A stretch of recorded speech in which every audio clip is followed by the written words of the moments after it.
Okay, so we've had our first appointment. Yeah. It's all fixed, right? I wish it was that simple. If it was that simple, you probably wouldn't be on our waiting list, because generally speaking, people have tried quite a few different things before they get to see CAF. Yeah. So often it's quite a long journey. I mean, occasionally people come with a fairly straightforward ADHD and no other major difficulties, and they start on medication and there's some psychoeducation and it can be managed in, say, 3 sessions. That's definitely the exception. So most young people come with a much more complicated range of difficulties that take all kinds of interventions potentially. So for example, say family work, that's going to take quite a few sessions. It might be medication that requires adjustment and dose adjustment. It might be individual work with the young person, or maybe work with the parent and the young person together, looking at relationship issues, for example. So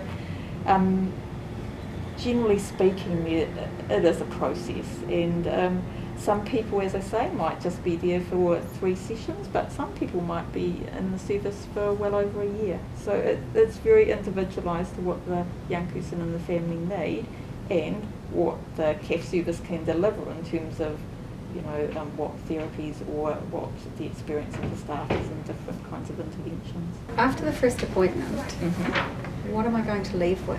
So after the first appointment, the team will feed back their initial thoughts and a bit of a plan to go forward. So it may be that after the first appointment it is that we need to have another session with the child by themselves, or with you as parents by themselves, or we've got halfway through the history but we do need some more. So they might initially make a plan to do some more assessment with you. They will always do a safety planning with you.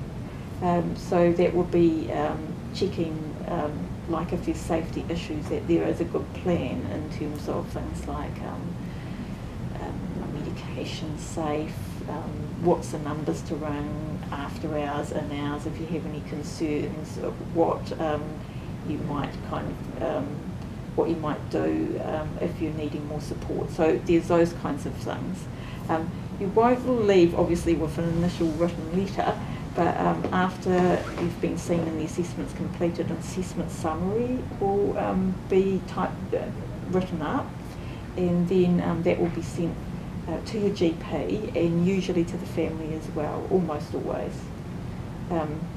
If I get to my first appointment and I'm not feeling like I'm being heard or understood by the case manager, and I feel like I don't get on with them, I don't gel, what are my options?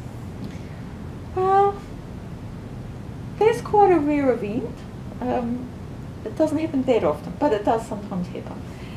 And if it's possible to go back and speak to the case manager and resolve it, then that's fantastic. If you really feel like you can't, then you can ring the service and explain that you've really struggled with that person, and the manager of the service can have a consideration about, well, can there be a facilitated conversation? Is it a misunderstanding that can be resolved? The CAF service is fairly stretched, and sometimes there's not a lot of options in terms of case managers to pick up.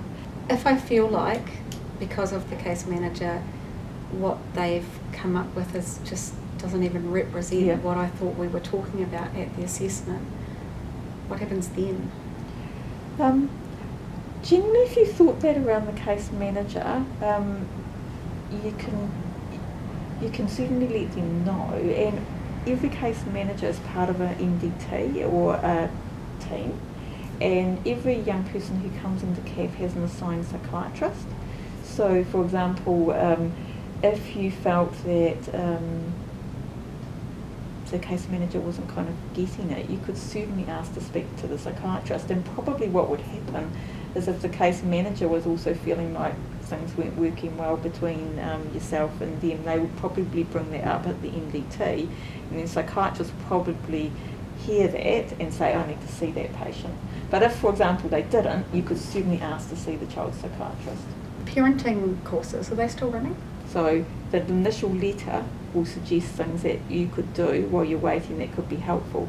So if your child's coming with maybe behavioural difficulties, then they probably will suggest that you do something like Triple P or Incredible Years while you're waiting. So that's a really helpful thing for you